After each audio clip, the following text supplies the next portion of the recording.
South Korean prosecutors have again asked for an extension of impeached President Yoon Suk Yeol's detention over his failed martial law bid after a Seoul court rejected a previous demand.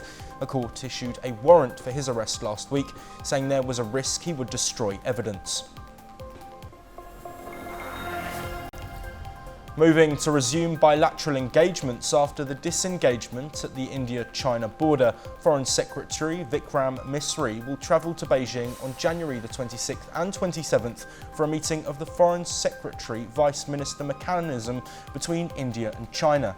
Incidentally, this comes a day after the Quad Foreign Ministers meeting in Washington, D.C., which, in a thinly veiled reference to China's assertive behaviour in the Indo-Pacific that ranges from Taiwan to India-China border, pledged to strongly oppose any unilateral actions that seek to change the status quo by force or coercion.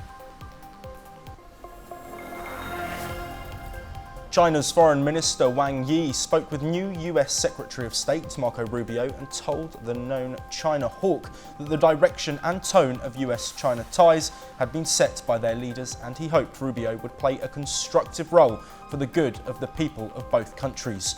The call was the first between the two top diplomats under the new administration of US President Donald Trump.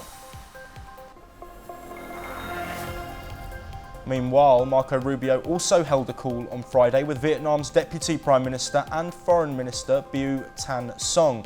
He urged Vietnam to address trade imbalances and also discussed shared concerns about China. In the call, the first between the two top diplomats under the new administration, the two hailed the 30th anniversary of US-Vietnam relations and progress made under a comprehensive strategic partnership the countries agreed back in 2023. Cambodia's government has approved a draft law that will jail anyone denying atrocities, including genocide, committed by the Khmer Rouge.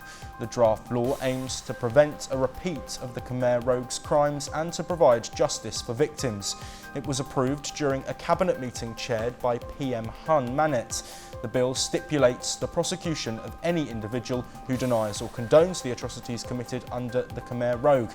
Under the bill, people will be jailed for between 1 to 5 years and could face fines of between $2,500 and $125,000.